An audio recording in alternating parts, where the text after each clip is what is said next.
कुछ भी करना है, तालीम के बगैर आप कुछ नहीं कर सकते। अमीर के लिए और तालीम है, गरीब के लिए और तालीम है। जो नहीं कर सकते कम से कम उनको किसने पढ़ाना है? इतना टैलेंट आपका जाया हो रहा है, सबसे पहले हम जिम्मेदारी कबूल तो करें ना। प्राइवेट स्कूल हैं, उनकी बुक्स एक बुक 1500 2 हज़ार रुपए की है। जब तक माँ नहीं पढ़ेगी इस मुल्क की, वक्त तक कुछ नहीं हो सकता। जो प्राइवेट स्कूल है वो कभी भी वो नहीं चाहेंगे कि हमारा सिलेबस प्राइवेट गवर्नमेंट के स्कूल के जैसा हो। खाना पूरा नहीं हो रहा, पढ़ने का तो हर माँ बाप का दिल करता है बच्चों को पढ़ाएं। बिस्मिल्लाहिर्रहमानिर्रहीम, अस्सलाम वालेकुम। प्रोग्राम बिग न्यूज़ के साथ मैं हूं आपका मेज़बान उसामा खामिस बिनहास। नाज़रीन, एक रिपोर्ट के मुताबिक पाकिस्तान में ख्वानदगी की शरह 62.3% है और ऐसे ही इंडिया में इसकी जो ख्वानदगी की शरह है वो 77.7% है और बांग्लादेश में यही शरह 74.66% है। नाज़रीन, ख्वानदगी का मतलब ये है कि पढ़े लिखे अफराद का होना है कि ये इस मुल्क के, ये उस जगह के अफराद कितने पढ़े लिखे हैं। क्यूबा एक मुल्क है, वहाँ पर 1959 में ख्वानदगी की शरह 77% थी, लेकिन जब वहाँ पर फिडेल कास्त्रो की हुकूमत आई तो उन्होंने तलीमी इनकलाब नाफिज करने का ऐलान कर दिया। ये ऐलान उन्होंने 1961 में किया था। उसके बाद उन्होंने 1 साल के कलील अरसे में लोगों को एजुकेट किया, कारखानों में जाकर, खेतों में जाकर, गली मोहल्लों में लोगों को सिखाया, रज़ाकार तैयार किए, तलबा की मदद ली और फिर 1 साल के कलील अरसे में उनका लेवल 77 से 96% हो गया। क्या इस इनकलाब की ज़रूरत पाकिस्तान को नहीं है? आज यही सवाल लेकर हम अवाम में जाते हैं। आइए मेरे साथ। अस्सलाम वालेकुम। वालेकुम अस्सलाम। क्या नाम है सर आपका? गुलाम मुस्तफ़ा। अच्छा, गुलाम मुस्तफ़ा साहब, बताइएगा कि तालीम की क्या अहमियत है, पहले तो हमें ये बताएं, तो फिर उसके बाद हम दीगर मौज़ूआत पे जो दूसरे उन पे बात करेंगे। पहले ये बताएं, तालीम कितनी ज़रूरी है? तालीम एक रास्ता है सबसे पहले किसी तरफ जाने का। आप कह लें कि आपने बिल्डिंग बनानी है, फिर भी तालीम की ज़रूरत है। आपने नक्शा बनाना है, फिर भी ज़रूरत है। आपने ज़िम्मेदारा करना है, कुछ भी करना है, तालीम के बगैर आप कुछ नहीं कर सकते। तालीम बुनियादी एक टूल है आपका, उसके बाद सब कुछ चलेगा। आगे चलें। आपने कहा है मौज़ूआत मैंने बोला है, मौजू तो हमारा एक ही रहेगा, इसके मुख्तलिफ पहलू होंगे। पाकिस्तान में जो लिटरेसी रेट है 62.3% है। हमसाया मुल्क भारत में 77.7% हमसे ज़्यादा है। बांग्लादेश की अगर बात की जाए तो वो भी 74.66% है। सर, क्या वजह है कि दूसरे ममालिक इस दौर में आगे क्यों नज़र आते हैं? आप ये अंदाज़ा कर लें कि भारत में प्रेसिडेंट और पार्टियां कितनी तब्दील हुई हैं, बांग्लादेश में कितनी हुई हैं, तो हमारे यहाँ कितनी हुई हैं, उनकी असम्बलियों की मुद्दत कितनी रही है, हमारी मुद्दत कितनी रही है। इसमें किसी का कोई गुनाह नहीं है। सबसे पहले तो गुनाह है आर्मी का। आर्मी के बाद जनाब, क्योंकि उन्होंने ये सारे मामलात में टांग और अड़ानी क्यों नहीं छोड़ी। उसके बाद रहा हमारी सियासी पार्टियां जो हैं, सियासी लोग हैं, की गलती है। क्यों गलती है? अगर लोग तालीम याफ्ता बन गए, तालीम याफ्ता हो गए, इनको गर्म ठंडे का पता चल जाएगा, सो ये अपनी जो है क्या कहते हैं, अपना मंजन कैसे बेचेंगे? ये बस यही वजह है, ये चाहते नहीं है कि पाकिस्तान तालीम याफ्ता हो।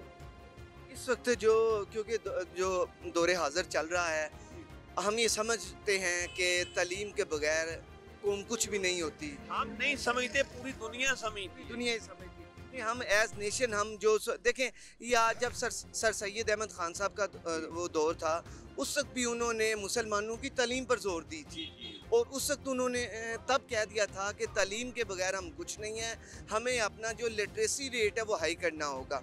मुझे आप ये बताएं, सबसे पहले ये जो लोग चांद पे गए हैं, ये सीढ़ियों की बुनियाद पे गए हैं या इन्होंने कुछ सीढ़ियां इकट्ठी की थी, चांद पे गए हैं? ये तालीम की बुनियाद पे गए हैं। बिल्कुल तालीम की बुनियाद पे गए हैं। तालीम आपकी बुनियाद है। सर सैयद खान को ले लें, किसी को भी, किसी स्कॉलर को भी ले लें, वो तालीम पे ही जोर देगा और किसी चीज पे नहीं। तालीम बुनियाद है हमारी। अगर हम तालीम याफ्ता हो जाएं तो अल्हम्दुलिल्लाह हमारा मुल्क भी तरक्की याफ्ता हो जाएगा। बताइए कि 2022 में रह रहे हैं और लाहौर सिटी में हैं आप, यहाँ पे आपको क्या नज़र आता है? यहाँ पे और पाकिस्तान में क्या हमारा ख्वानदगी का लेवल पहले से बढ़ा है? ख्वानदगी का लेवल बढ़ा है या नहीं ये मुझे नहीं पता। अवाम को शऊर आ गया है।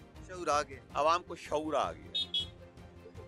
जो लोग नहीं अफोर्ड कर सकते थे, कुछ ना कुछ बेच के मेहनत करके अपने बच्चे अच्छे स्कूलों में पढ़ा रहे।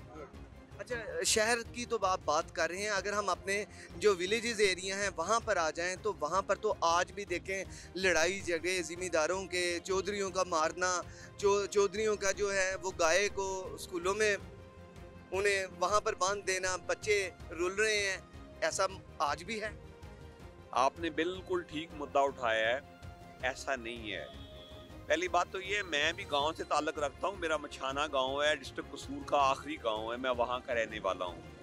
मेरे बच्चे बीकन हाउस में पढ़ते हैं यहाँ भी। हाँ, यहाँ लाहौर बीकन हाउस में पढ़ते हैं। मैं सब कुछ छोड़ छाड़ के ज़मीनें ठेके पे कुछ बगात लगा के इधर आ गया हूँ, क्योंकि मैंने कहा है कि मेरी बेटियों का मामला है, बेटियाँ तालीम याफ्ता होंगी तो जब तक माँ नहीं पढ़ेगी इस मुल्क की, वक्त तक कुछ नहीं हो सकता। बाकी रहा मामला, आपने बात की है गाँव की, तो गांव में ऐसा कुछ नहीं है जो पहले था।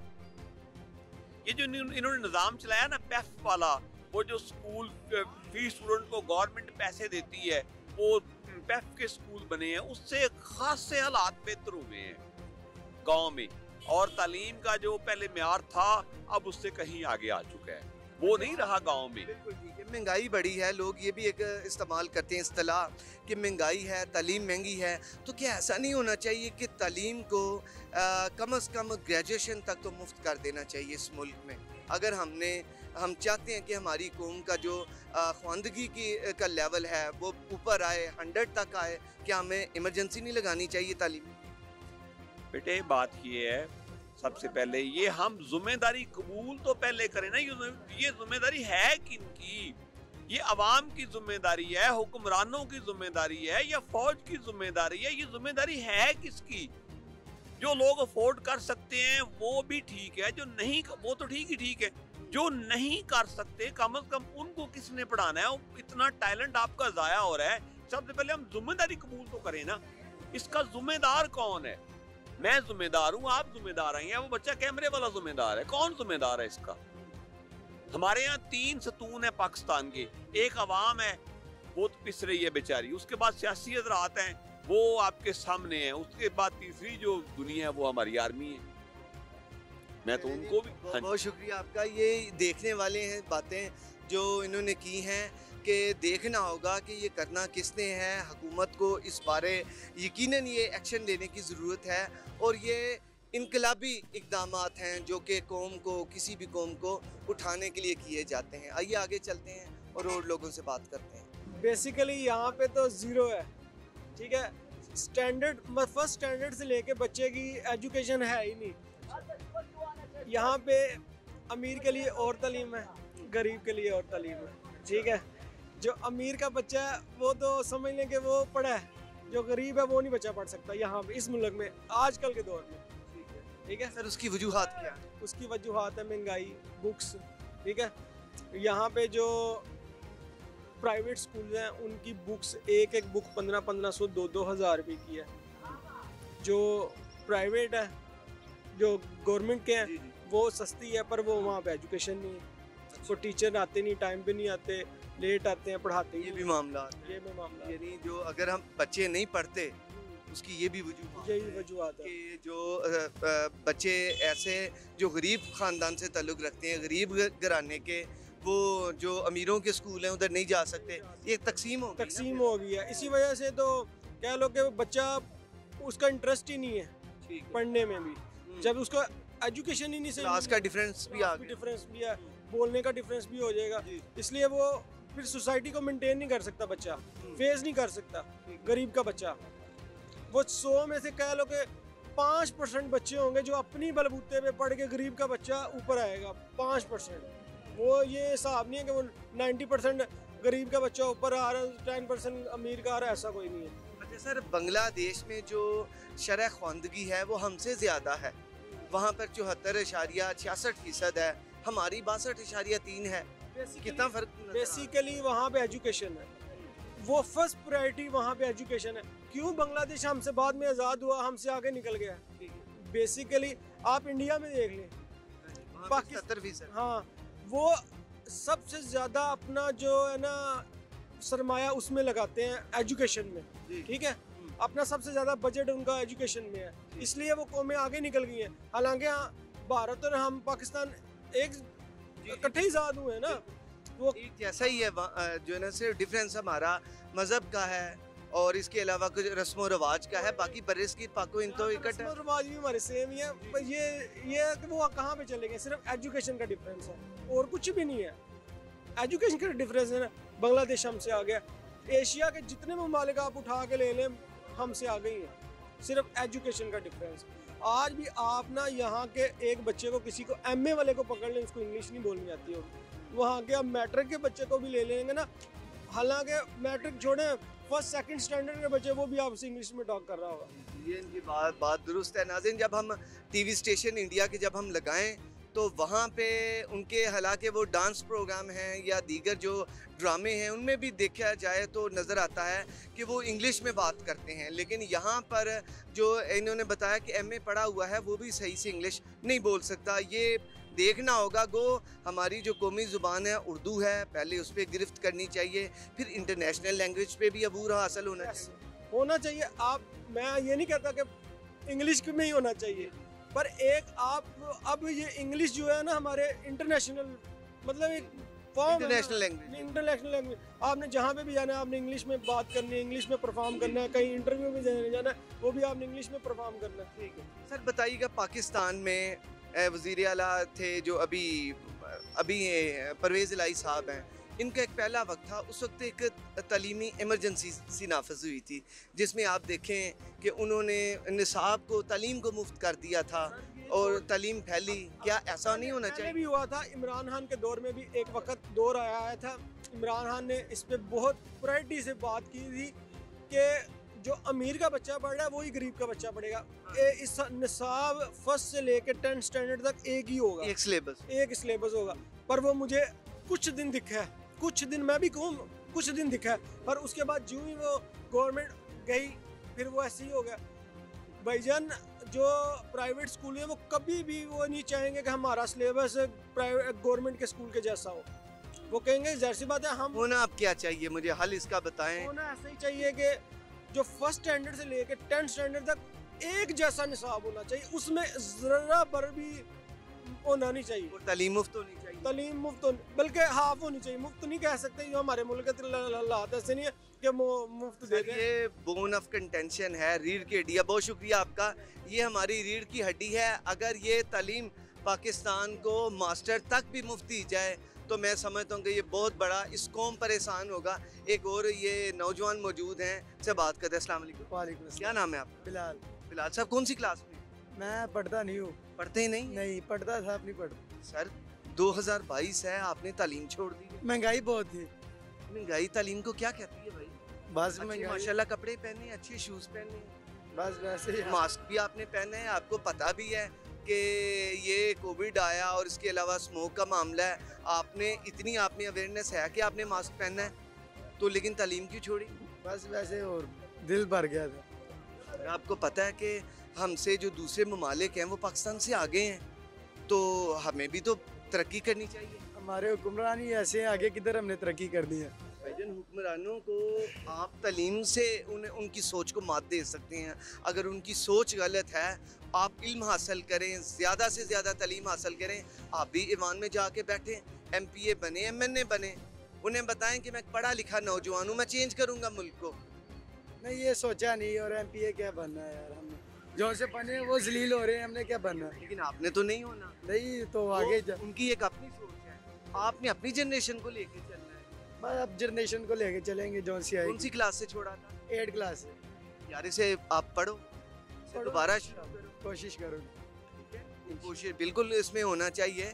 आप ओपन यूनिवर्सिटी के जरिए करो, तालीम बालगा के प्रोग्राम है। अभी तो आपकी उम्र ही कुछ नहीं है, तो फिर कर रहे हो स्टार्ट, इंशाल्लाह करेंगे। आप पढ़ोगे तो पाकिस्तान पढ़ेगा, पाकिस्तान आगे बढ़ेगा। अस्सलाम वालेकुम।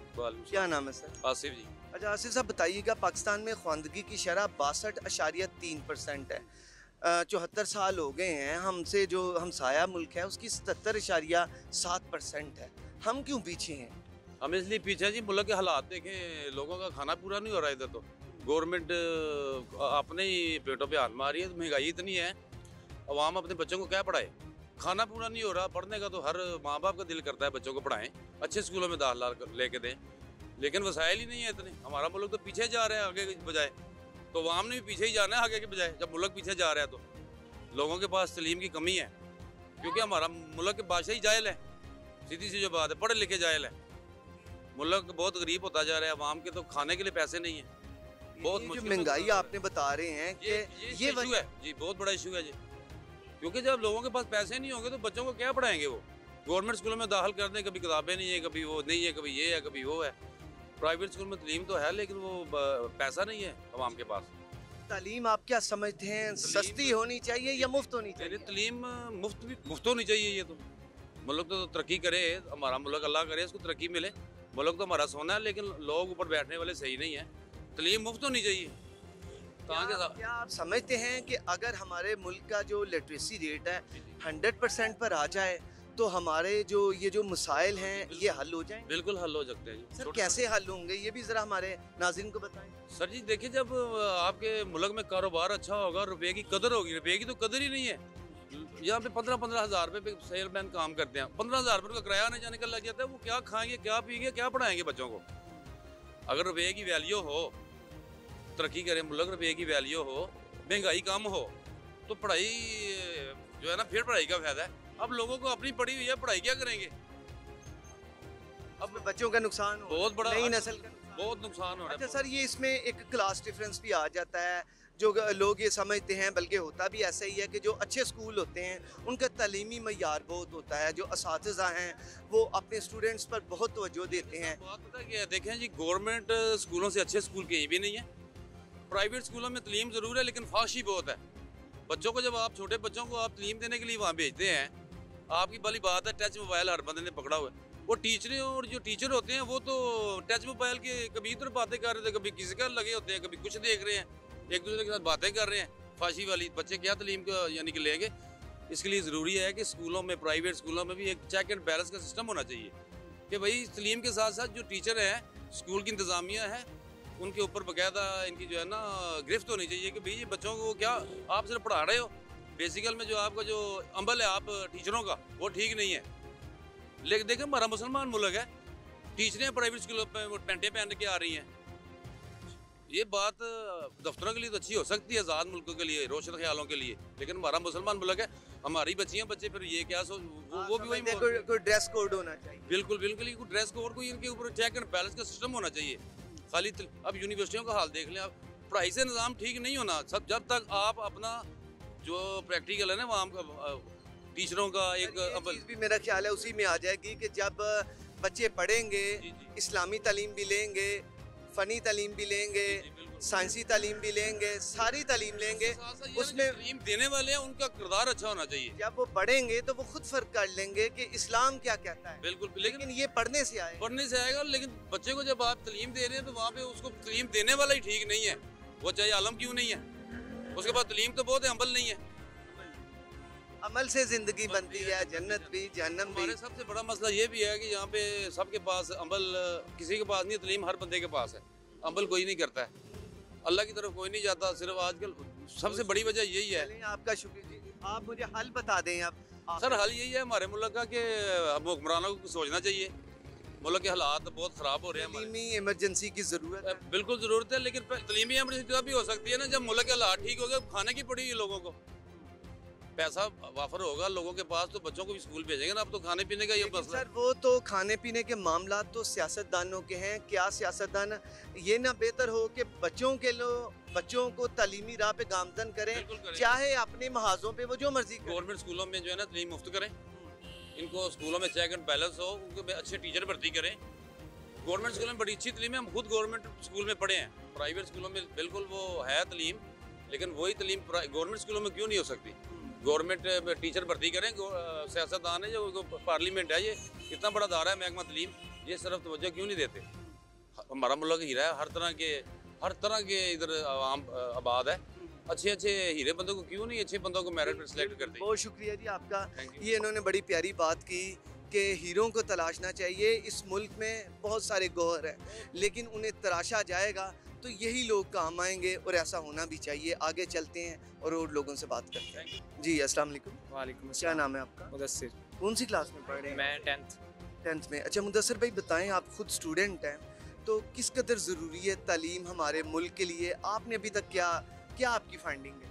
नहीं सर, हमारे मुल्क के लिए तालीम बहुत ज़रूरी है, क्योंकि जैसे कि हालात हैं आपको पता है। और देखिए मैं पढ़ता भी हूँ और साथ पार्ट टाइम जॉब भी करता हूँ, और आपको पता है जैसे हालात हैं, घर का सर्कट नहीं चलता, इसीलिए काम करना पड़ता है। अच्छा। और पढ़ाई भी ज़रूरी है, साथ साथ पढ़ता भी हूँ। और अभी 9th के पेपर दिए, 10th में हूँ, तो इसीलिए साथ साथ जॉब भी करता हूँ। अच्छा आप देखते हैं, पढ़ा भी होगा निसाब में कि तालीम, जिन कौमों ने तालीम हासिल की वही तरक्की की। सर सैयद अहमद ख़ान ने उस वक्त कह दिया था, जब मुसलमानों का उन्होंने जवाल देखा तो उन्होंने कहा कि तालीम की हमें कितनी ज़रूरत है, जब बरसगीर पाको हिंद इकट्ठे थे।